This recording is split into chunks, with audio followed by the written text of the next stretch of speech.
you know. So to kick it off, I'm going to introduce my guest today. I found a beautiful write-up about you on your Facebook, and I hope that it does justice. I believe it did justice because you published it. And I was like, I cannot redo this. Let me just take it the way it is. It does speak of the person that I know. I've met you in person. We've been in Los Angeles together at the Sims Festival, Africa to the World. We had so much fun, and you were so receptive of me. Thank you again. Thank you again. But to those who will be joining us or who are joining us, let me tell you a little bit about my guest. Director, writer, producer, Sandra A. Smith, growing up in Louisiana, began her film and TV career while attending Laney College and Berkeley Digital Film Institute and working at Peretta TV. In 2009, Smith received her degree in media communications in performance and production from Laney College in Oakland, California. That same year, Smith, with the help of director Taylor Winsley, went on to writing, directing, and producing the film Sealed Letter, yes, which won Best Short Drama in the New York International Film Festival. Congratulations, sister. Congratulations. Thank you. Thank you. The Sealed Letter also won for the Best Short Film by Cast Down Imaginations TV in 2015. Yes. 2021, you won an award on distinction for directing the music video Fuss and Fight in the 6th Annual Student Film and Video Festival while attending Berkeley Digital Film Institute. Girl, you've got it. You've got it. All praise to the Most High. Wow. You have also directed a documentary for the president of Laney College. Wow. Yes. Sandra Smith has continued to write, act, direct, produce, and promote your own film projects, as well as assist in 2014. Sandra Smith's film was awarded Communications Film Director. Yes. Oakland New Journal and Review in 2014. Where are all those awards around you? Like, show us, where are they? I'm in my office. This is my lab right here. So on my wall, I have all these accomplishments. You really can't see everything, but in the back, you see like posters and some of my award and accomplishment. On this side, it has all my awards and everything. So I'm in my lab. This is where everything goes down. This is where God, gives me the vision, the ideas, and the creativity to be able to write and to tell my story, our story as an African-American female filmmaker that's making a difference in the industry. So we all come with our stories of where we at in life and what we have experienced in life, and we convey that into film story, and just telling, rather it's comedy, is drama, comedic drama, just whatever we feel that we want to tell our story and how we want to tell our story as filmmakers. So here I am continuing to tell my story as an African-American female filmmaker and believing that my stories that I tell will inspire people that watches, will make them laugh, will allow them to come from watching whatever I do.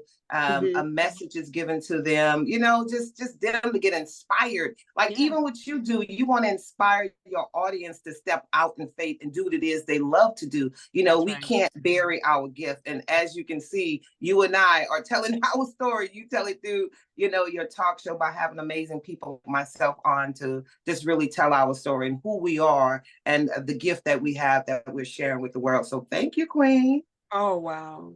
Such a beautiful soul you are. Again, I keep remembering I was hanging out in Los Angeles at the Sims, Africa to the World Festival. It was so beautiful. So today we're talking about two things, right? Your passion in filmmaking and primarily Juneteenth. And coincidentally, today is Juneteenth, June 19th, and let me tell people that you are also the CEO at Tiger Eye Entertainment and Films.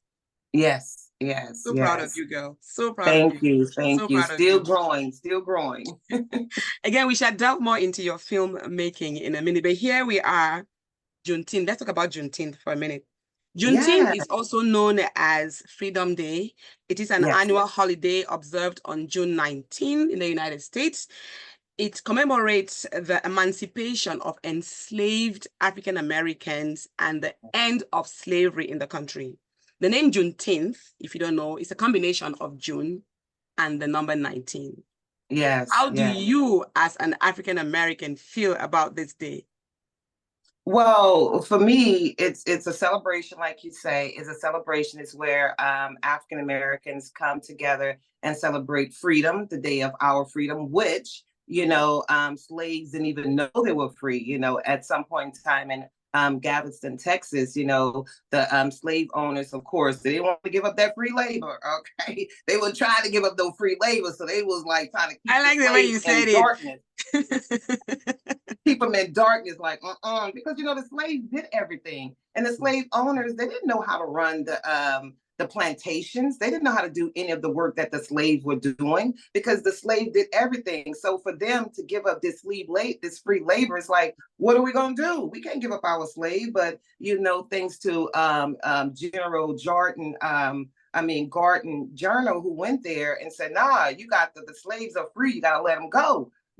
So that's what happened. And then some of the slaves at that point in time, they didn't even want to leave because they didn't know what to do after. But some, like you said, they left. It was the freedom. We are free. We can do what we want to do. We can live our best life. And I'm quite sure the slave was saying at that time, now we can live, we can be free to own our own land, to work and make our own money, to do whatever it is that we want to do. And some of the slaves did that. They went on and they, brought land with the money they did have, and they build up the land for themselves. So that was the amazing part about, June 19th is, slaves being free, and doing what they wanted to do, and what they were living to do is to have the land to build, to grow, and to do whatever it is. So that's why we come together like today, which is Juneteenth. But of course, this weekend is going to be a lot of Juneteenth celebrations going on all over, not just here in California, but I'm quite sure Atlanta, especially the Deep South, the Deep South. And it's just so funny because where I'm from, Louisiana, they didn't start celebrating Juneteenth to maybe 4 or 5 years ago. There was never a Juneteenth celebration. But it didn't become a never holiday until 2021. So was it celebrated before it became a holiday? Was that a thing? Right. Okay. Right. So now, it's really began to be popularized where people are really celebrating the freedom of Black, but I guess a little capitalized because now you have the Juneteenth discount. We take it into sales. Everything is commercialized in America. Yes. Juneteenth discount. Maybe give it to the Black people only if I want to be a little bit racist. Right. But, it is truly a blessing that we celebrate the freedom of slavery because of, what the slaves went through, the blood that the blood that was shed for us to live and to have what we have today. So to celebrate our ancestors and of course, the descendants we are. So it's just a blessing, and I think, freedom should be celebrated every day. It shouldn't be a once a year thing. We should celebrate our freedom as African Americans in America, as Black or however way you want to identify yourself here in America. We should be celebrating our freedom every day. We should be embracing each other businesses and supporting each other businesses and growing as a community. Now, when we can start seeing more of that, then let's start really celebrating freedom, because we don't see as much as we should when it comes to the Black community. We see a lot of the Asian community or the Hispanic community growing, but not much of a Black community that should be thriving like all the other communities, because we are more of crab in the buckets. And I hate to say that, and I hate to make it as a stereotype thing, but that's what we constantly see, even though we want change and we talking about change, but let's be about that change of supporting and building, the Black community like it was back, Black Wall Street, all these things that we had back then that we don't really have today. And we're trying to get that back. And the way to do that is when we can come together like free slaves, that we are, and start rebuilding what was torn down and what was taken away from us. If we can stand and say, let's come together and do this, I think there'll be a lot of Black communities that's building and thriving, like stores and schools, our own schools, you know, and a lot of Black banks, you know, just a lot of Black businesses. And we don't really see too much of that, especially here in California. Of course, you see it in Atlanta and some of the southern states, and DC, you know, that's considered like a Black town thriving. So places like that, let's do it all over when we can come together as a Black community and help build each other, not tear each other down. I think I love that's that. more of the problem. I love you know? that. Let me acknowledge those who are online on Facebook. All Mercy, thank you so much. She says that our stories make us unique. That's so true. Deirdre Yes. Porterfield says, indeed. Oh, yeah, you're correct. And thank you, Favor Odom, for joining. Thank you so much. She says, good evening from Nigeria, Lagos State. Oh, that's good. Hello. Thank you. Hello. And All Mercy says that absolutely we should celebrate all kinds of freedom as often as we can. And Deirdre says that we tear each other down instead of building each other up. So sad. Exactly. So sad. That is so true. To add to what you said about people not knowing that they were free, as an African immigrant to the United States, I made it my duty to learn about African American history, because before you're African American, you're African first. You came from there. And you did say that they didn't want to let go of the free label, so they lied about the slave being free. And so for 2 extra years in Texas, they did not know that they were free. But just so you know, I read a book by Booker T. Washington. It's called Up From Slavery. And in the book, he says that the white people were also confused because, like you said, they didn't know how to handle their land. Now they became drunks. And some Black people didn't know where to go. So they stayed with the master, like, master, I can't leave you. I don't know what to do with my life. Imagine being enslaved for all your lives. People were 80, 70, 90 years old. Yes. You're free. Where do you go? So they stuck together because they did not know what to do. So as much as the Black man wanted to be free, some of them were confused about what to do after freedom. People like the author, Booker T. Washington, was really young. As a 12-year, 13-year-old, he was eager to go learn, eager to go to school. So for those of our forefathers who were really old, it was hard for them. Now, let me read a little history to you. Emancipation Proclamation, which happened on January 1st, 1863, President Abraham Lincoln issued an Emancipation Proclamation, which declared that all enslaved people in Confederate held territory were to be set free. However, enforcement of this proclamation was uneven and many enslaved individuals remained in bondage. Sandra, address the lie that was kept from our ancestors that they were free. How can somebody be free and you don't tell them because you want to keep their labor? Address that lie. That's exactly where it's at. Like you just said, they wanted to keep the labor. So they told the lie. They wanted to keep Blacks enslaved because who was going to do the job? They didn't know how to do the job at all. So that was the lie they told to the slave, that they wasn't free. And it took 2.5 years for this general to come in and say, hey, you have to free them.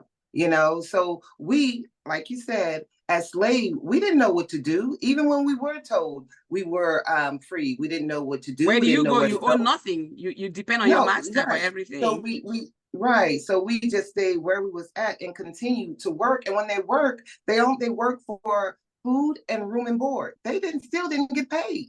They didn't get paid.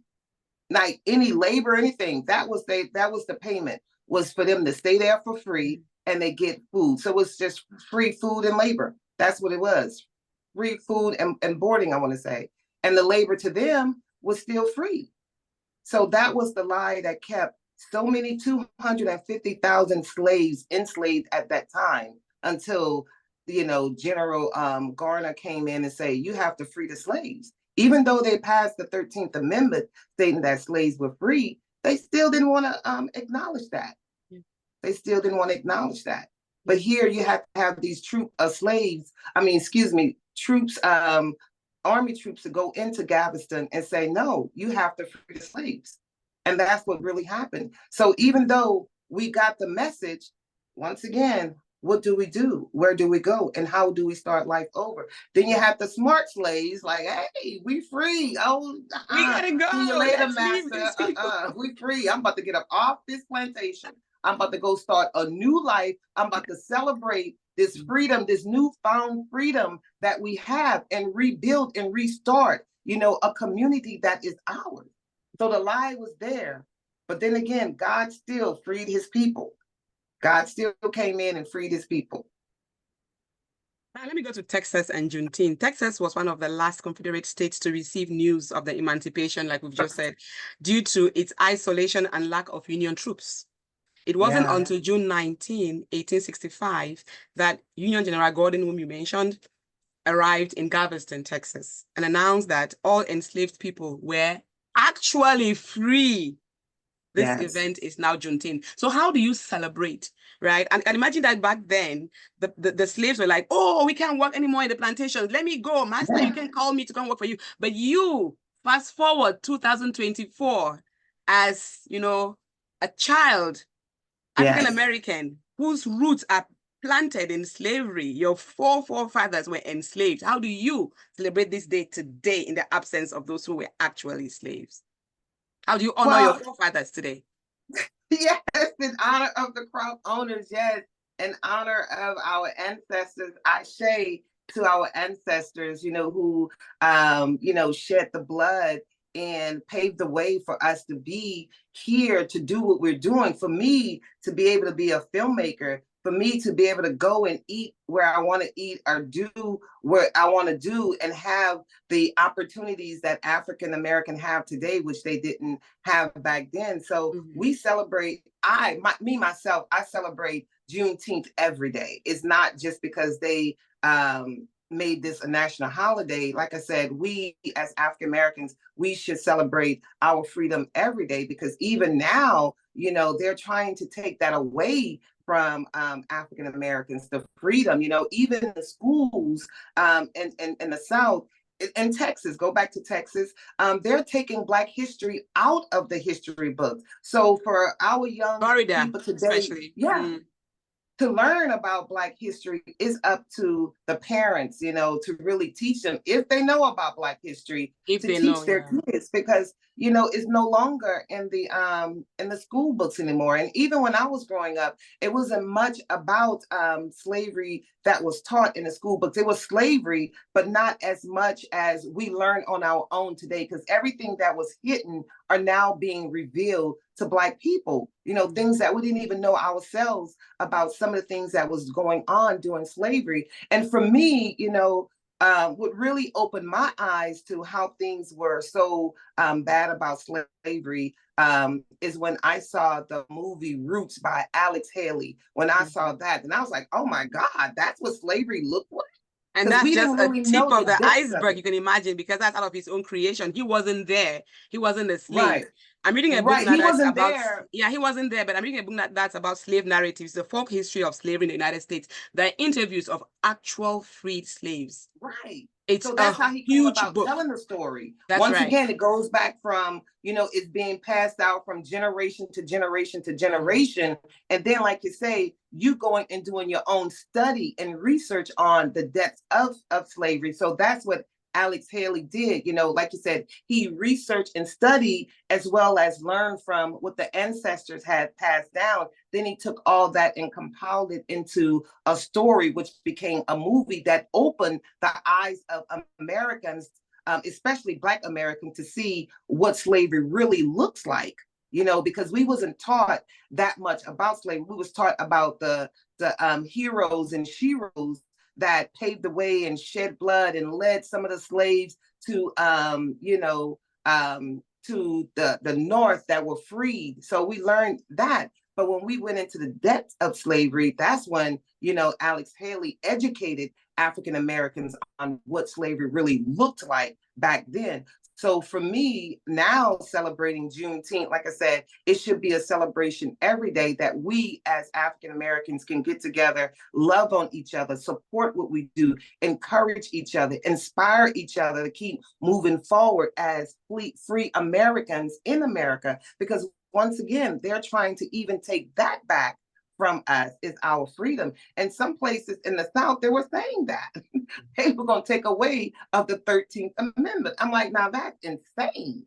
That is insane. But we, once again, as Black Americans, we should celebrate Black history every day, that we are free Americans to do and go as we please and to do what we want to do and to be creative in the gifts God has given us, from a filmmaker to a talk show host to owning your own business to being a stylist or a designer or whatever it is that you so desire as a free American. We should celebrate that every day, our freedom, and just to be gifted to do what it is that we can do, compared to our ancestors that was not allowed to do or be a creative or even to read or write. But here we have that great opportunity right now as Americans to continue to teach the younger generation that's coming up how important it is to be free in America and to have the freedom to do what we can do and to live as we choose to live and to learn and to read and write and be creative to do the things that we so desire to do in our hearts. Yeah. That's how I celebrate Juneteenth. That's good. That's good. I love it because, a simple thing like having a book back during the days of slavery, you were punished for just having a book. And if you knew how to read, you were punished even more. So the freedom is the freedom in every aspect. Freedom for you to be able to read, for me to hold this pen right now, for you to sit and we talk, for you to dress the way you want to dress. I read one of the books about this guy talked about him not having shoes during winter. Imagine being in a winter state and you don't have shoes and you're walking miles and miles to work for your master and the snow cracks your feet and blood is oozing out. Ooh. So we celebrate the clothes that we wear, the earrings you wear. It's a celebration every single day. Because it's been a long, long way coming. So you were talking about education. Now, take us back to when you were in, let's say, elementary school. You had nothing that they taught you about slavery? Yeah, we was taught, like I said, we was taught about slavery, but it wasn't as much of you learn on your own. As you grow, you go to college where they teach you filtered stuff.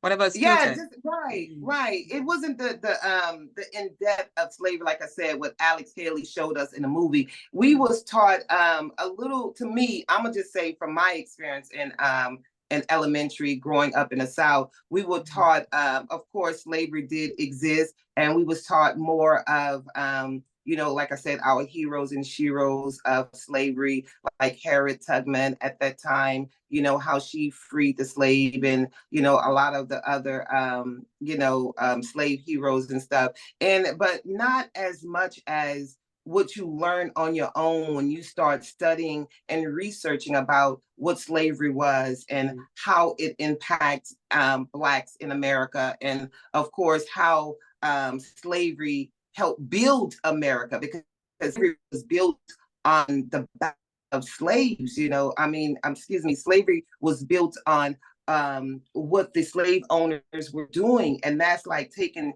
Black people, taking them from Africa, bringing them here, building America. So that's what America was built on, the slaves' back and the blood that they shed. So for me to learn just that much as I was growing up and learning and research on my own, like you said, we have to be able to educate ourselves, because they're not going to teach you everything in the history book, but it's up to you to be able to go and research. And even when I got to college, Laney College, I took a lot of Black cultural classes, and I learned even more. But once again, going back to school, it wasn't as much that I learned about slavery until I got to college, and I learned a lot more about what slavery was and what it meant to how it impacted the Black culture, the Black people, America, how America was built, the blood that was shed, just everything about it. And of course, it just taught us how to be, for me, how to be strong Black Americans, to be able to stand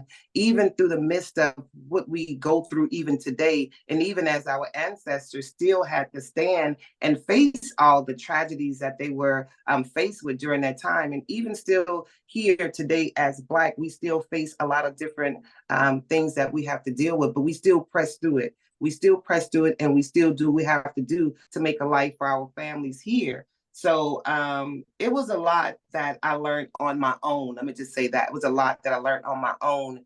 But still, in high school, I would say just junior high and elementary, it was mainly the basic of what slavery was. But if you want to learn more about what slavery was, that was what your parents taught you from what they knew, and what you taught yourself by doing research on slavery. And then once again, for me, it really all came together when I went to college and started taking all these African American courses to learn more about myself as a Black American, and just how we came about here in America and how slavery was. So it was just a lot to learn, but still, as a Black free woman here in America, I like when we you say still that, a faced with Black a lot free of woman. challenges. Yeah.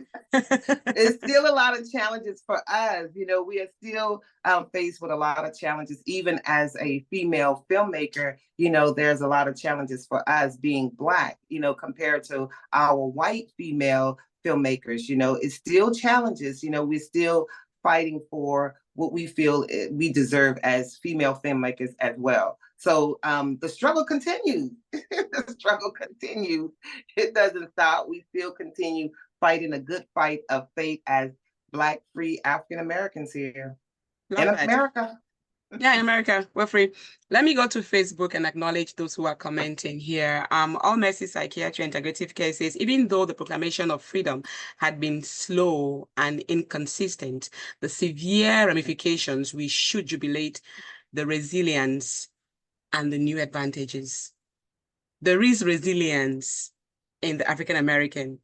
There is a lot of, I read a lot of books, and somebody's in a book that religion that was brought to the African Americans by the white person. And the person said they have so much respect for the African Americans who accept religion. Because imagine you having been enslaved by somebody who tells you in church that the Bible says respect your master, serve your master, you have to obey them. And then years later, you learn to read and you know it's a lie. Yet you still believe in that Bible that they used to preach to you. The person said, I forgot what that book was. So much respect that they have for African Americans to be embracing what they call the white man's religion. Because the lies that were used, claiming that it came from the Bible to enslave the Blacks. Yep. The lies were huge. So I love when you say, as a Black free woman, I'm free to dress how I like and how I want. Again, if you're just joining, this is Talk to Me Africa. I want to recommend this book. It is Slave Narratives, a folk history of slavery in the United States. It is for former slaves who were interviewed. It is done in various editions. You have the slaves from South Carolina who were interviewed, North Carolina were interviewed, and other states. They say what they remember. Remember, these are people who were born in the 1850s. They're 90-something years old. They ended up in the 1930s. So to have the real stories of what actually happened, some of them were free when they were like 12 years or 5 years. They don't really remember, but they do tell the stories of what they saw. Wow. It's so important as African Americans and Africans to read about slavery, because there is some subtle hatred between Africans and African Americans, because y'all think we sold you. Yes. That, you know what? That is so true. That is so true. You know, I had to say it that way. Feel that way, that, you know, the kings or the tribes, you know, at that time sold their strongest, like they said, mendingos to the white man when they came over to Africa. You know, they traded. They was traded. So they was like, okay, well, we want your strongest men and your strongest women, and we're gonna take that, and we're gonna give you some booze and guns, and here's the Bible, and give you the word and all that. And they were like, okay. But then we have the other story. Well, they came there with their guns and they captured, you know, the strong men and women, and they enslaved them. So we have these two conflicting stories. And once again, that when it comes to Africans and African Americans bumping heads, because we say, you sold us, and they say, no, we didn't. We ain't had nothing to do about that. They came and stole y'all. So I think that's where the controversy comes between the two people, you know, the Africans and African American. And I think that's the whole point of why we can't seem to come together. And you're like, you We're sold me and you came here all years later to reap from what I've labored so far. Get out of my face. But I think personally, I think that the story is always told by the victor. All right. right. So the Africans did not have a written language when slavery was happening. So whatever we know about slavery is what the white man wrote in his books. Okay. So I always think about my child coming to your house and saying that, hey, I brought this cup. Oh, who gave it to you? Auntie gave it to me. Okay. That's good. And then he goes back to Auntie's house and brings his pen. Who gave it to you? Auntie gave it to me. Oh, that's good. You never see Auntie to corroborate the story. Right. You never ever see me, right? So that's my idea of what happened. The white man comes to Africa, takes the blacks and brings to America. Oh, they sold them. Oh, okay. Oh, they sold them. Oh, okay. But you see the trade actually happening in the United States. You never see trading of people on the shores of Africa, even in the movies. It's always capture, brought, and sold. Capture, but I'll use the word capture because that's what I think. So my sister, I love you as an African American. Before you are African American, you're African. So we need to love each other. We need to work together. When they look at you and me before I speak and you hear my accent, they see us being melanin. That's right. So we have to love this before anything else. And it's my little appeal to us because I have had so many African American friends who are like, yeah, you're all sold. I'm like, ooh. right. Where is it written? I don't know. That's the story that Victor told you. If my forefather could write, I'm sure he would have his own version. Not only the American says it, we're not the only one that said we were sold. We're not the only one. But who is telling the stories? That's what I'm saying. Like you said, the victim always tells the story. Even when you see it in the movies, who point of views is the story being told from? Even in the movies, who telling them stories? Because when we see it as, oh, that would happen, huh? Okay. So that's where that hatred comes. You know, and the anger and the bitterness between two people that is from the same place. So that's what, like you said, we have to start working together and we have to build that gap. And how do we begin to build the gap between Africans and African Americans today? And let me see, the music, let me just say this, music is universal. So I see today the music from Africa that is bridging the gap with Americans because you have so many artists that is collaborating with Africa. So Africa is bringing the music here, and now we are embracing the African culture because the younger generation of Africa is bringing a new tune to the music industry where the African Americans are like, yes, we love this new tune because that's how God is using the younger people today to build the gap between Africans and African Americans is through the music. Absolutely. Through the music. Absolutely. I watched a video of Steve Harvey where he said that people are saying that Burna Boy stole from American jazz and today he is like this big Afrobeat artist. And Harvey was like, I have been to Africa. You guys should go and hear the sounds those people have. When they put it together, it gives you beautiful songs. So you should go to the motherland and visit before you start saying that Burna Boy stole from us. He didn't. Have you seen the original tunes that those people have? It is beautiful. So we need to, like you say, build the gap. Well, I'm going to leave Juneteenth for a minute. Thank you so much for all your comments. Again, All Mercy Psychiatry and Integrative Care says, even though I already read that one. I think there's one more down. It says, not just physical slavery, but mental slavery as well. Wow. Let us be happy for this ongoing journey towards equality and justice. Yeah, there is still a lot of mental slavery. A lot of mental slavery. If I don't love you because I think something bad about you, because I think, oh, I'm here because she did this to me millions of years ago, that's me enslaving myself mentally. And she's a mental health practitioner. So we got to release ourselves, not of the physical bondage that the proclamation did for us back in the 1800s, but of the mental slavery. Let love reign. Let me love you because I see a sister in you. Not because I hear you speak with your African-American accent and I have my African accent. Like, oh, no, we don't even get close to be together because we're not the same. No. We need to love each other. It is a That must is for us so to succeed. true. Yeah. That is so true. Because whenever I see a brother and sister, I always, embrace them with "How you doing, my brother?" Or "How you doing, my queen?" Or "How you doing, queen?" Just that love. And it's just so funny sometimes when you embrace your brothers and sisters, sometimes they look at you like, "I don't know you. Why are you speaking to me?" I speak to all my brothers and sisters because I am embracing who we are. You are my brother and sister, may not be by blood, but by the Most High God, we are considered brothers and sisters. So I always like to embrace, "How you doing, queen? How you doing, my brother?" Or "How you doing, my king?" Because I'm embracing who we are, kings and queens. And that's who we were when we came from Africa. We are of a royal family, I want to say. We are descendants.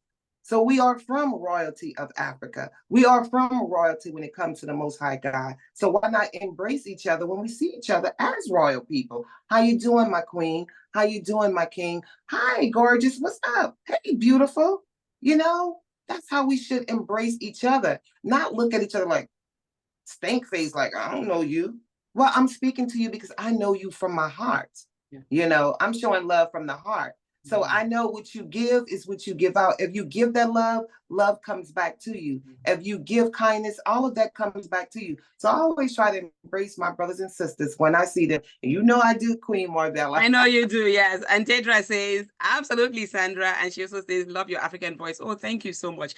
Let me tell those who are watching that when I first met Sandra through a Nigerian connection, somebody reached out to me and said, hey, there's this lady who's a filmmaker and she has this connection with some artists in Africa. They would like to do something in America. So I know you do a music show. I'm like, who, Sandra? Give me her number. Yes. So I reached out to you and your first words were, oh, Queen, how are you doing? That is who you are. You embrace people. And that was on the phone. You didn't even see me because we would judge people based on what we hear them speak like, what we see. So when I say hello, my name is, you'd be like, oh, that African girl's calling me. But you were like, hey, Queen, how can I help you? I'm like, this person gave me your number. And then we began talking, So we need to kill this barrier we have between African Americans and Africans. We need to know that, again, I'll say this, before you are African American, you are African. That's right.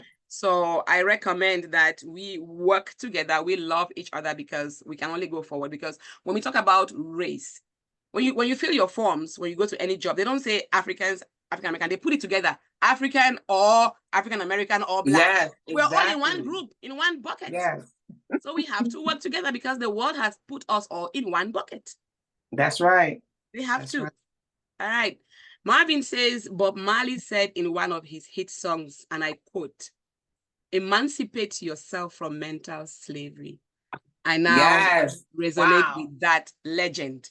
Absolutely. Awesome. If we were freed from slavery in the 1800s and then today we're still being sick because I feel like I can't speak like Hash, can't speak like me, we're still enslaving ourselves. So let us celebrate every aspect of being a Black person and being free. I can wear my hair the way I want to. Look at this kinky. It's mine, right? Back then, if you got too much hair, your master gets angry at you. They cut it off. Let me cut my hair because I want to, right? You can dress, if I look at you on the street, I'll see African in you before you even speak for me to know she's African American. So I represent my Blackness. Nigerian, so with my full chest, I represent myself. So Juneteenth is a very, very special day. I want to thank you so much for talking about this day with me. And we're not just free from the plantations. We're free to do whatever we want and to grow whatever we want. Okay. A question, how can we start building a movement with this group? That's a question from Facebook. I don't know what group he means. Is it a group of African Americans or you're talking about Talk to Me Africa group? But there's always room for growth and room for us. There's always room for us to grow. And like you said earlier, we have to start by loving each other as Africans and African Americans. We have to start by building that gap. That's how you can create or build a group of people that is truly, truly supporting each other, truly going out and patronizing each other's Black business, or going to a movie that is directed and created by an African American female or African female or African American male or African male. That's how we can come together and build a group of people that's building a community of Africans and African Americans. We have to first, like she said, kill that negative vibe, kill that negative energy that has been embedded in all of us, in our mind. You know, looking at each other like, you are this bad person because of this, that, and the other, and you are that bad person because this, that, and the other. We have to stop looking at the Africans as if they are bad, because a lot of, and I'm just saying this from some of my my American that I speak to, and we talk about, you know, the difference between the Africans and the African Americans. And of course, it goes back to the slavery part of it. And then it goes to the part where, you know, they may say, well, those Africans think they're better than the African Americans, you know, and then Africans may say, oh, y'all have all the privilege and y'all have all these opportunities and you guys don't take them because y'all just lazy. No, it's not about that. It's not about that at all. You have to understand a people before you can judge a people.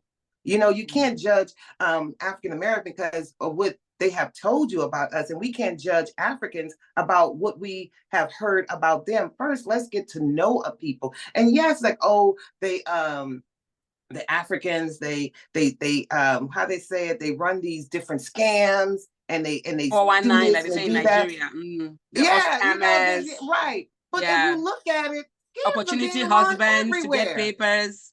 Right. But if you look at it, I mean, if you're talking about people, you have to look at the scams that people run here in America too. I mean, it's just a different type of scam. It's just a different type of getting over. So when you're saying Africans are this, that, and the other, we have to check our own backyard and see what we do as Americans. So everybody's doing what they can to do and get what they want and to go where they need to go. So we can't look at them at they're thieves, they're scammers, they're this, they're that, and the other. You have that going on around the world with different culture of people. So, but how are we going to get past that and build a relationship with our Africans? Because they're no better than African Americans. If you kind of look at it, everybody's doing whatever they can to get what they want. If they're scamming, stealing, cheating, that's not just African. Everybody. You got the Americans do it the way they do it. You have Indians do it the way they do it. You have the Filipinos, you have the Latinos, you know, you have the Mexicans. Everybody's doing what they need to do what they need to get. If they're scamming, stealing, cheating, I'm not saying it's right. I'm not saying that you're supposed to do, but don't just say Africans are this, that, and we don't like because of this, that, and the other. Well, you have some Americans do the same thing. That's the way I see it.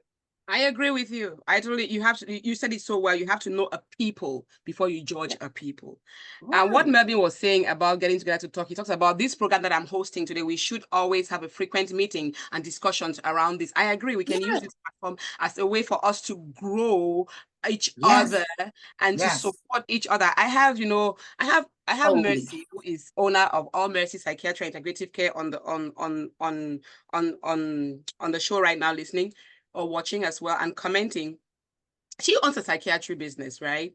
And so when you go to her, the people were like, that lady is African. And does she understand my mental issues? Why should I go to her? And there are others who are like, oh, because she's African, she's going to know my business and put it out there. So we're not going to support her because of that. You know, so we have to put aside our own insecurities about ourselves. Yes. And embrace the other person. If I am insecure because I'm African and I'm facing you, African American, I have to put it aside and say, sister, I like what you're wearing. How can I get it? Yes. You know, if I don't take that first step towards you, it's not going to happen again. When I met you in Los Angeles at the Sims African Festival, we vibed. We talked. We did. We took selfies. And there was nothing about why do you say it like that? Because that's who I am. I'm African, you're African American. And again, when people look at us without us opening our mouth, they see black. That's it. So we have to bring this together. So I love your idea, Marvin. Let's get together and talk more about us, Africans and African Americans. I know that you work a lot with Africans. Tell us about some of the projects that you've done with Africans. Oh, yes. I've worked with Sister Patience, and she is one of the African, well, she's a top chef. She's an African top chef right now. And she was just in that competition, which ended. But yeah, I have worked with her. A couple of years ago, she had this event during, I think it was, no, not Juneteenth. Was it Juneteenth?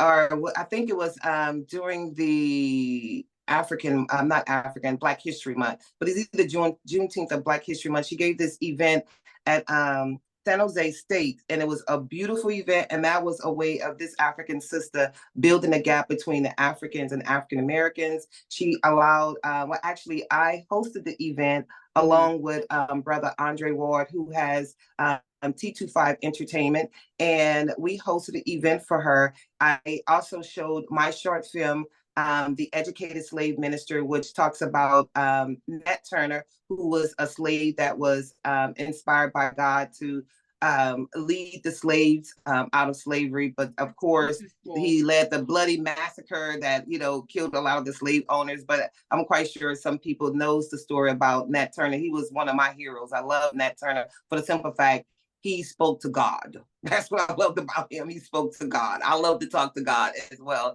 And God gives us inspiration when we are in his presence. But yes, I'm saying this to say it was a beautiful thing to work with this sister. And she's an amazing chef. She had a lot of Americans to come and participate in this festival that she did at San Jose State. It was a very successful festival, which I really enjoyed hosting, as well as showing my short film, Nat Turner, The Educated Slave Minister, and also Sister, she's a designer, and actually she sells African attire, and I got with her, I want to say Wilhelmina, but it's not Wilhelmina, her name. But I wore a lot of her African attire, promoting what she does as a sister that sells African American attire. Excuse me, African attire here. Beautiful African attire. I've seen some of them on your page. Yeah, you do wear them well too, sister. Yeah. So I enjoy supporting her business, and that's by wearing her African attire, promoting and said, hey, if you want some beautiful African attire, connect with this sister. She will give you a great deal on some of the African attire, which was beautiful African attire. And I wore that the whole month of Black History Month, promoting her clothing that she sells, her African attire. So I got a chance to work with these two beautiful sisters, as well as the brother here in Antioch that owns the restaurant, which was called A Freak Restaurant. So yeah, I got a chance I know that restaurant very well. Yeah. Oh yeah. Something in Antioch, yeah. Yeah, here in Antioch, yeah. So I got a chance to shoot my film, my latest film there. I utilized his business and promoting it as well. I shot some of my scenes of my feature film that I'm still finishing up by God's grace. Still finishing up. When you indie, man, it's like your own money you use it. So it takes some time to finish what you get started. But through prayers, God allows us to finish what we got started. But I shot some of my film there of Julia Stiles, and I promoted his African business and his food, delicious African food. Delicious. I have been to the restaurant, I've eaten the food. Yeah, it's really delicious, beautiful. Yes, and the entertainment spot, they have, like, you want to do any type of events, they have a nice space there. So, I have MC events in that hall, yeah. So I got a chance to work with a few of my brothers and sisters promoting their business. So if you're ever in San Jose, you got to check out Sister Patience African Cuisine. She has a book. She has a book out promoting her African cuisine, and definitely my sister who sells the African attire, you can definitely link up with her for any beautiful African attire. I'm kind of like Fort Brain right now. I can't think of her name. It's fine. So she's in the San Jose area.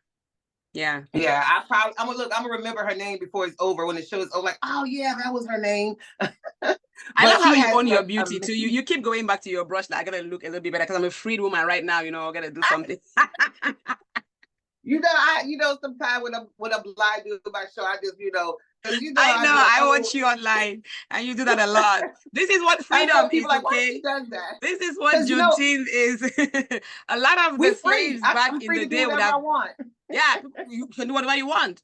Back they couldn't even eat what they want. They couldn't even. A lot of possum was their food, man. These people ate a lot of rats and all that stuff because that's what they had to eat. So you're free. Do your makeup as much as you want. I really like that. Let me go back to Facebook for a minute. All Mercy says, let us also remember that as much as we are not enslaved, I talked about mental slavery already. Melvin says, I'm super impressed with the guest. She is awesome. I want to Thank you. tap her, I want to tap in her brain and learn. We need to get her in as an ambassador to social development challenges in Africa. We need to connect. I will connect you with her for sure if you need to. Absolutely. Absolutely. You know what? Everyone, we're talking about Juneteenth today. And Don Lee says everyone wants to have a nonprofit. No, we need to support each other. This is an awesome discussion. Yes. Somebody, Don Lee says on Facebook. And Deidra, thank you so much. Says amazing attire. My cousin's boutique, Mizan's in Oakland, has nice African attires as well. Do you know where that is? Do you know the boutique she's talking about? No. Where? She says it's in Oakland. No. I don't know about it either in Oakland, but that's good. I mean, we're here to support each other as Africans and African Americans on Juneteenth. The freedom is real. You know, yes, it's not just freedom from the plantation, freedom for her to be able to pat her face on my show. Look, I just be taking a little shine off, you know, I be taking a little shine, you know, skin get all oily. I have these ring lights, I have 2 ring lights beaming on me. It brings a light, it brings a heat to you. So that's what's happening. Right. All right. So the second segment of the show, let's talk about filmmaking. And if you joined me when I was already into the show, I read a beautiful write-up about her. She is a filmmaker. She is a director, a writer, a producer. She grew up in Louisiana, and she began her TV and film career while attending Laney College and Berkeley Digital Film Institute and working at Pirata TV. So that's whom I'm talking to today. So about filmmaking. Yeah, you studied in school, but what got you into wanting to do the films yourself? Well, I've always wanted to act since I was a kid. I always wanted to get into acting since I was a kid. But of course, growing up in the South, where I was from, the deep South, you know, it wasn't too much for young creative minds to get into. We would have to we would have to travel to New Orleans to get into some of the things that I wanted to get into when I was a kid. I wanted to sing, I wanted to act. My mom you know, had me and my sister doing a little modeling, you know, back then. But to really do what I'm doing today, it wasn't that much opportunity for me growing up in the South. So, and I tell this story all the time. My Aunt Joyce, she had moved to California. So she didn't have any family there. She lived among her in-laws. So she tricked me. I said all the time, she tricked me to California by telling me she would see celebrities everywhere because she know I wanted to be a singer and an actress. So the only way to get her family members, you know, close knit is to trick us to California, but everybody else wouldn't bite. They was like, we don't care. We staying here in the South. You know, they was like Southern bound. They wasn't going nowhere. But I did go to California, which I didn't see what my aunt was talking about, but God took me there to see what I needed to see, that it was opportunity for me as an aspiring young person that wanted to get into the industry of acting and singing and film. So I came to California. I didn't like it. I went back home, and then I understood why my aunt had me to come to California, not because she were lonely for family members and among her in-laws, but I saw, well, yeah, if I want to get into this industry, I have to be in the city, a big city like California. And then I just started getting into it along the way, but it was my first passion love was music. So I started working with a lot of different music producers, house studios like they had back in the day. And then I started going into studio recording music. But then it's like, I always wanted to get into acting as well. Music, the first niche, but I had this dream. God showed me in a dream of female filmmakers, you know. Well, actually, it was a movie a documentary, but then it all came to fruition in my dream where God showed me where, African-American women were doing film. I didn't even know that. I didn't think women were doing films at all. But then when I went to Laney and started learning about filmmaking and everything, and then everything just started coming together, the dream, the vision, everything. So I just really threw myself into writing and just being creative, telling my story. It's like, wow, this is a chance to just write my story and just have people act it out. And that was the big blessing of it, is to write something and have someone act out what was in your head. God gave you the vision and idea to write it, and then having someone act it out, and then seeing it on the silver screen is like, wow, did I do that? Yes, because God gave me the vision, the idea, and the creativity to be able to write my stories the way that I wanted to write them and share it with my audience. So filmmaking became like a thing. I'm like, oh my God, I started liking filmmaking more than my music because I love to sing. But to, just to be creative, and anyone that does, even if you write a book, just to write your creative ideas and to tell your story through a book, and to have people to read it and to understand, the feeling and inspiration you put into telling that story in the book. And people come up to you and say, wow, I got this inspiration from your book, or I got this message from your book. It makes you feel good that God gave you that vision and idea to write, to inspire somebody else's life. And that's the same with telling a story in film. People can come to the theater, they will laugh, they will cry, certain scenes they would see, and then they will go back and tell friends, like, you know what I got from this movie? I watched this movie and I was so inspired by the actors, the actresses who told the story and the way they told the story. So acting isn't just about delivering your lines. It's about the body language you put into acting. It's about the face expression, the emotions that people gravitate to and feel, because when you can feel the story that you're telling, your audience will feel your story just as well. If it's a book, if it's a movie, even if it's music, your audience feel what you have put into writing or singing or even telling your story through a movie. So as a filmmaker, I love to tell my story, and I love for people to feel what God has given me to put into my work. I want you to leave from, watching my movie, even if it's on YouTube or Facebook, even at a theater, because I like to do red carpet screenings. I want people to leave with a message of feeling good, I or love just your laugh. finesse, the way you say some things, the way you project when you are serious about what you say. It comes through so beautifully. Yes. I It want people comes to through. feel it. No. Yeah, they have to feel it. Now, let me remind those who are watching, there's a question for you on Facebook. Before I get to your question, Don Lee, let me remind people who are watching that your film that was titled Sealed Letter won Best Short Drama in the New York International Film Festival. Question for you on Facebook is that what are some of the movie titles that you have made, and where can we watch them?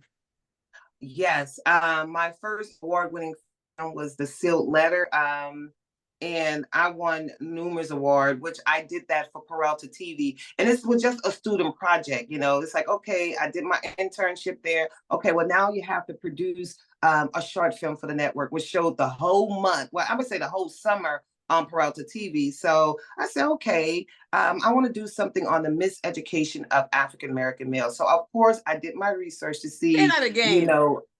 Say that huh? again. The Miseducation of what? miseducation of African American males, because at that time when I did my research, a lot of African American female were graduating from high school and going off to college, where you had the males were dropping out of high school and not going on to college, That is compared to the touchy right counterpart. there. That is a touchy topic. Keep going.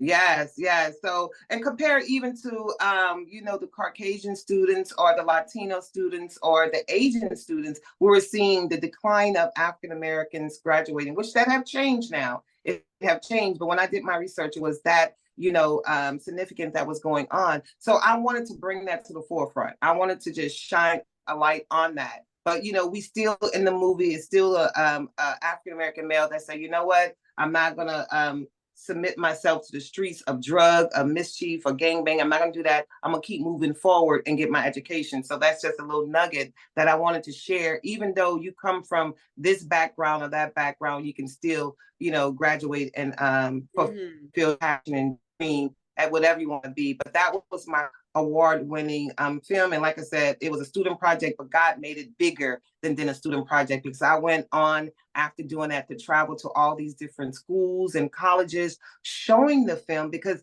it was like inspiration to people like, wow, this is so true that's going on in the community when it comes to education to our Black males. So it was a whole discussion. I was invited to a lot of different conferences to speak on the issue of African Americans males dropping out of high school and not going on to college. What was the reason? Why are they not going to school? And there was a lot of reasons that came up.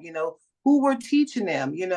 Where they come from, the background. Did they get sleep? Did they eat? Did they get kicked out of school? What was the reason of that number declining? So that was a whole discussion, and it was a really good discussion. And I took a lot from it, where I extended the film, so it's not a short anymore. It's a feature. Just haven't had a chance to really film it. But yeah, my career took off from there. It just took off.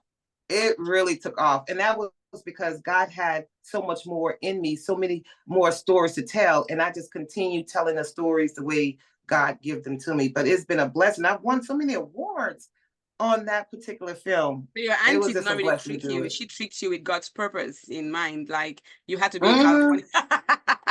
And that's what happened. That's why I see now why things happen, because we don't know why things happen the way they happen, and how we get to certain places. But then in the end, God will show you the bigger picture. So now I'm like, okay, thank you, Aunt. Even though she went on to be with the Lord now, it's like, now I get it. She tricked me here, and I've been soaring to higher heights ever since. Sometimes we hit roadblocks, or we get some delays or setback, but you don't give up. And that's the thing I've learned over the years of doing what I do. You don't give up, because if you give up, you have given up on yourself, and you have given up on those who believe in you. And most of all, you have given up on God, because God don't have a set time for when you will get your breakthrough, or when things may take off for you. It's all about you keep going ahead, keep moving forward, keep doing what you got to do, because sometimes things are not going to always work out the way that you intend them, but they always work out the way God intended them. So you just keep on going no matter what, because sooner or later you will see everything unfold. You will see the bigger picture. And I'm thankful that I continue to keep doing what I do and didn't stop, continue to put out movies, where you can check out some of my short films on YouTube, which is Tiger Eye, TIGEREYE, Tiger Eye 1. You can check it out. Entertainment, ENT represent entertainment, so it's Tiger Eye ENT 1. I have all my films there, Sandra Smith Films. You can check out my work there. And I also have another YouTube channel. It's called A Day in Life of a Filmmaker. Now, Day in Life of a Filmmaker. I have that as a question for you. Yeah. Okay, so I'm not going to jump ahead. Just that's a good segue though. What does a day in the life of a filmmaker look like? What is that? What is that? I follow you a lot online. I'm like, okay, I get it. I've hung out with you, but tell our audience, what does a day in the life of a filmmaker mean? What does it look like? What does it mean? Yes. It was something that was given to me like before my fiance passed away, and it was given to me, and I was like, okay, and I was like, okay, God, I want to do more. I know I'm doing films and all that good stuff, but I want to tell my story of as a filmmaker, the ups and downs and all the things that we as filmmakers go through. But not only that, the luxury of just sharing your gift of where you at and what you do. For me as a filmmaker, if anyone invites me out to their events, family, friends, or just wherever I go, I want to whip it out, my cell phone and my selfie stick, and I want to say, hey, this is a day in life of a filmmaker with Sandra A. Smith, and I am here, wherever the event is, I am here. I am talking about the event. I am bigging the event up, letting you know you should be here, having a great time supporting wherever it is I'm at. So I like to do that. And then when people see it's like, wow, you was there. I'm like, yes, I was there. Or I do something with family. If I'm hanging out with my family and I just whip it out and say, hey, this is a day in life of a filmmaker. So it's showing how I interact and have fun with my family when we're on vacation, or when we are doing something here at home, or if I'm out at a film screening or fashion show, or just an award event like Sister Marvella and I was in LA, you know, and even you had your selfie stick. there. You had your selfie stick and you were taking all these videos of us. Yes, yes. So that's a day in life of a filmmaker. Everywhere I go, I like to capture the event and I like to show it as a filmmaker, because this is my life. And I wanted to do a reality show, and don't try to take my idea because it's already out there. I already got it. No, my idea of a day in life of a filmmaker is not just me, because we have all these reality shows, but you're not really showing the ups and downs and the hardships and the setbacks and delays that kind of thing, filmmakers do. Yeah, we go through a lot. We like to look, follow us around, see all the stuff we go through as a filmmaker, trying to get funds for a project, trying to do casting for a project, trying to get locations for a project, trying to get the talent for the project, shooting a project. I mean, sometimes it can be nerve-wracking. It can be, you know, some setback. You can have delays, but as a filmmaker, you see the vision for your project because God has given it to you. So you want to continue pressing on no matter what you go through. It's like, I gotta get this done. I gotta get this film done. I gotta do this film, because you believe in your project and people believe in you. So that's what, you know, should have a reality show showing that. You know, even when you have to go to your loved one, like, hey, can you support me? I need some funds, you know, and let them be like, girl, I ain't got it. Or your friend, like, hey, I need support. Okay, how much you need? Or doing some GoFundMe and all that. This is what we go through as filmmakers. Even I've trying seen to your get GoFundMe investors. on Facebook Live. Yeah, you ask for support. It's hard. Yeah, It can be that's what we tough. go through. So that's me as a day in life of a filmmaker. I try to show, you know, the majority of the time it's all the good things that I'm doing with family, with friends, at events, highlighting events, just showing all the wonderful things that event had to offer to everyone that came out. So that's me, a day in life of a filmmaker. And like I said, you know, just going to all these different events and just being honored. This is the one I got from when you and I went to Seeing Africa, and this is In for Los Angeles. Yeah. Oh wow. yeah, Yes. Yes. best short film producer. So I Yes. was blessed to receive this one, you know. So it was a blessing to receive all the work that I have for who I am as a filmmaker and as a writer, producer, director, actress, singer, all that. I'm wearing many hats, and I thank God for the many gifts. So yeah, Mary Jane O'Connor, she gave me that, Mary Jane. Mary So Jane, I'm yeah. She's the yeah, and she organizer has of another things. one coming up this year. She has another, and her events are just amazing. They're You know, represent beautiful, Africa as well. glamorous. The setup is always so great. So great. Yes. So Wow. that was my award from, I would say, an African sister that represents Africa, what she do. So I thank God for my African sisters that honors me for who I am and the work that I do. And thank you, Mary Jane, for this beautiful, precious award, you know, for being an Yes. amazing, outstanding producer. So this is what I got for being a producer, a filmmaker, you know. So I'm really proud of, you know, all of my accomplishment, all the awards I have received as a filmmaker. And once again, like you said, we're building and bridging that gap between Africans and African Americans, you know, and I hope that we can continue to build that gap and build. I mean, it's so much that we can do together. And once again, the music is doing it. God has a time when he likes to bring people together to make change, because we can make change together. We as a people, and we're from Africa, we from America, we from China, Jamaica, India, wherever. There's Black people all over the world. We Absolutely. are all over the We are world. all Now, over just the world. imagine if we come together and build. Yeah. It'll be great. It'll It be will great. I know you be mentioned bypassing the black, magnificent. you mentioned bypassing the Black Wall Street. I know the history of that. And for so Yeah. long, the other side has tried to destroy what the Black person stands for, how Yeah. much the Black person wants to go forward. And it's left for us, the Black people, whether you're from Africa, you're African American today, you're in Jamaica, you're in Haiti, it's left for Yes. us to build us up.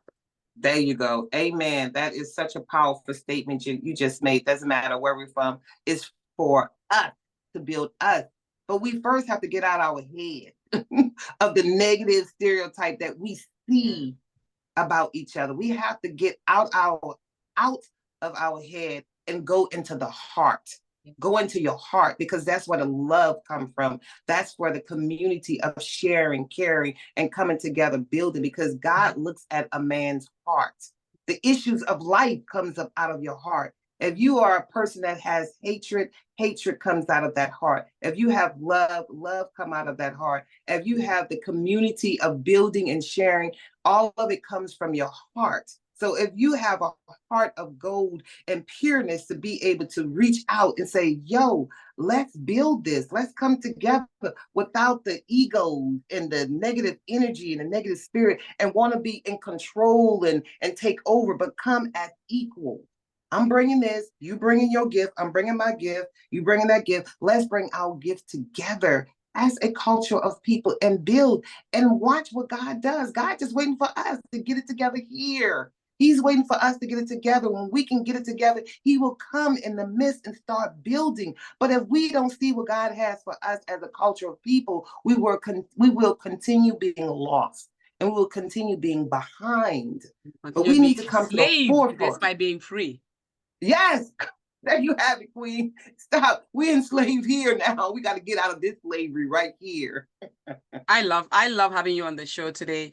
Thank you. I love being here. She's saying thank you to me, Queen, for raising this awareness, of course, and also to Sandra as well. All Mercy Psychiatry says thank you for the inspiration, Queen. You rock. And Deidre says nothing but love for my sisters and yes, brothers.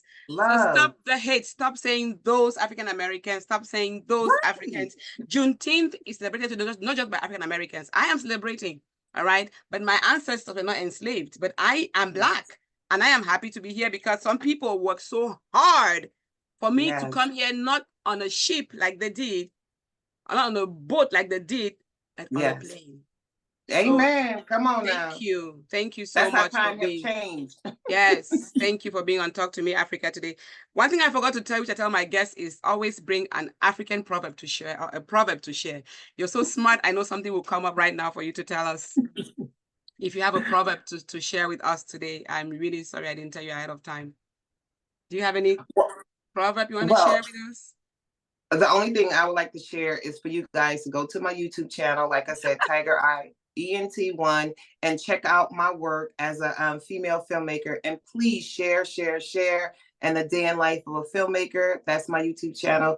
Please share. The more you share what God has given you, the more people will see who you are and who you represent. I represent the Most High God. I'm not saying I'm a Christian or I'm Catholic. I'm not claiming God. There you go. I'm just a believer that believes in the Most High God. He can do whatever it is that we believe for him to do in our life. He can do all things. He changes things. As we have come before you today, Marbella, Queen Sister, and myself. He is in the midst of everything. So everyone that's on here listening, God has given you an ear to hear something that will inspire you today, that will encourage you today to take whatever we're giving you today and say, you know what?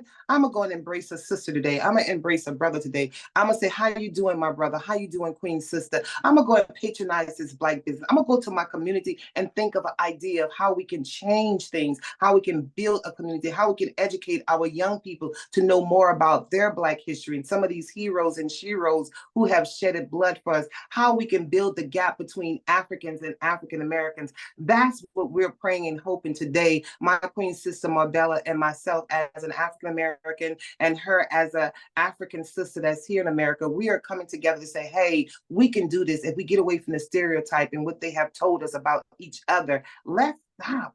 Let's just stop this negative vibe between the culture and say, let's stop and let's create something new. Let's do a new thing today. Amen to that. Inspire each other. Let's do something new. That. Yes, amen to that. And I want to say about Juneteenth that Juneteenth celebrations often include parades, picnics, music, educational events. It is a time for reflection, remembrance, and celebration of African American culture and heritage. The word African is in front of American, so we are together. There's no you without me. One of my guests used the word here, Ubuntu. I am because you are. And so in recognition and progress of how far the Black person has come, in recent years, there has been increased recognition of Juneteenth as a significant historical milestone. Efforts to make it a federal holiday finally happened in 2021, thanks to President Joe Biden, who signed an official bill saying that Juneteenth is a federal holiday. So let's celebrate. Let's celebrate. Let's love each other. And like one of the viewers said, Marvin, let's do this again. Let's come together and talk about Africans and African Americans. Why don't I like you? Why do I think I don't like you? Because if I don't hear your own side of the story, I just stay with my beliefs. So the more we talk, the more we relate, the more we communicate, the more we clear the air, the more love reigns. And then we shall build this Black empire, which only we can do. Amen. Now that's powerful right there. That is the message, and pray that, everyone that's on here, hear this message she just said, because that was a powerful statement right there. We can take it and we can leave from here and say, yes, let's be about change. Let's do things different. This is a new time, a new era where we have to come together and build this gap and start building from a new foundation. We're building on a new foundation. That's love, hope, community, sharing, giving, support, all these things we can build right now, today. We're all here talking about how can we build a team, how can we build this community that is about change. Sister Marbella is talking about it. She's telling you how we can do this.